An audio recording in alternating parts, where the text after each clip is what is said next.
Et donc, oui, on est pour dégager Hanotin, mais il faut le dégager avec cette détermination et cette force. Et nous, on n'attend pas les élections pour être là et pour porter des choses. Qu'on porte, on va le porter avec Jordan, avec les camarades de la RATP. Notre expertise, elle se fait à partir des travailleuses et des travailleurs, à travers la jeunesse de Paris 8, à travers les professeurs des écoles et autres de cette ville. C'est ça l'expertise, c'est pas l'étiquette, c'est pas le logo de ton parti à l'échelle nationale. Ça vaut rien du tout. Dans une élection municipale, ce qui doit compter, c'est les habitantes et habitants qui décident et qui font à partir de ce qu'ils connaissent. Et moi, je pense qu'il y a un génie politique quand on discute avec les gens. Tout le monde a des idées sur énormément de choses.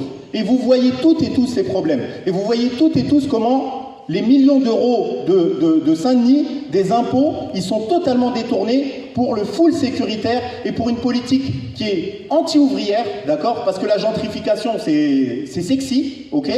Mais la réalité, c'est que c'est une politique anti-ouvrière et raciale. Parce que quand vous fermez les coiffeurs à Saint-Denis le dimanche, c'est pour dégager les Arabes et les Noirs, pour que les Arabes et les Noirs, ils traînent pas dans les rues le dimanche, pour que les bourgeois, avec leurs gamins, ils puissent se balader tranquillement dans le centre-ville. Et les Arabes et les Noirs, allez couper vos cheveux à Épinay, Sarcelles, Garges, Survilliers, etc. Mais vous ne restez pas à Saint-Denis. Lorsque vous touchez au chicha, vous visez les Arabes et les Noirs. Ils savent pertinemment ce qu'ils font. Donc ils portent une politique raciale, clairement.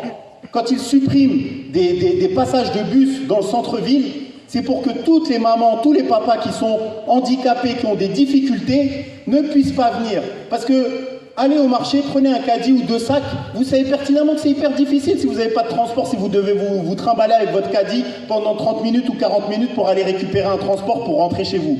Donc il empêche à la population qui vit ici de pouvoir continuer à vivre. Et je parle même pas parce qu'on parle beaucoup de la police municipale, on parle jamais de cette sorte de milice là qui a des gilets qui se prennent pour je sais pas qui.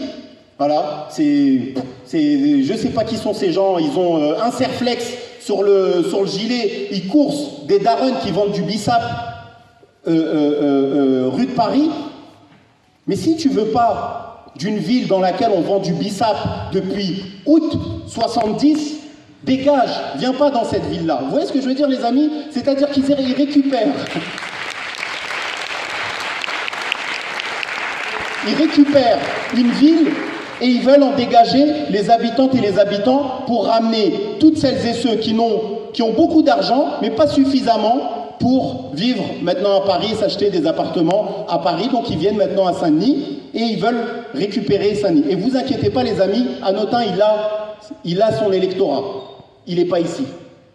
Il a son électorat. Il ne faut pas se mentir, hein. Saint-Denis, ce n'est pas un bloc monolithique où tout le monde est gauchiste, etc. Il y a des bourgeois à Saint-Denis qui sont très contents d'avoir des caméras, qui sont très contents de la police municipale. Et vous voyez le programme de Hanotin, il discute avec son électorat. Police, caméra, police, caméra, police, caméra. Il n'en a rien à foutre des travailleuses et des travailleurs. Donc j'ai pas plus de choses à dire, les camarades, que vous dire qu'il faut que vous ressortiez de cette salle avec conviction de soutenir la candidature d'Elsa, de voter pour Elsa, parce que c'est pas juste de la soutenir, mais c'est de voter et de faire campagne à nos côtés, parce qu'on a besoin de vous. On a 1 mois et demi. Et pour vous donner la réalité de pouvoir faire rentrer Elsa au conseil municipal, c'est un peu plus de 2000 voix. C'est pas beaucoup, hein. Je vous ai dit tout à l'heure, on en a fait 1200 modestement en 2 semaines de campagne. Moi, je pense qu'on a 1 mois et demi, les amis, d'avoir une avocate des quartiers populaires, de la classe ouvrière, etc., qui rentrent au conseil municipal, qui est en lien avec les travailleuses et travailleurs de la RATP, du nettoyage, etc., et qui est au combat quotidiennement pour porter un programme offensif contre toutes les politiques réactionnaires, anti-ouvrières, etc., je pense qu'il faut le faire et qu'on est en capacité de le faire. Et donc voilà, je vous invite, je ne sais pas si les camarades ont mis des listes, mail ou quoi que ce soit, mais aidez-nous à faire du porte-à-porte dans vos bâtiments, autour de vous, allez voir vos voisins et autres. Et moi, je pense qu'on peut faire un raz-de-marée et on peut leur mettre une tarte sévère. Et si on commence à leur dire que nous, il est hors de question qu'à Saint-Denis, on vote le moindre mal, on se pince le nez, je sais pas quoi, mais on va voter pour ce qui nous représente et ce qu'on veut porter, je pense qu'on est en capacité de le faire. Merci les amis.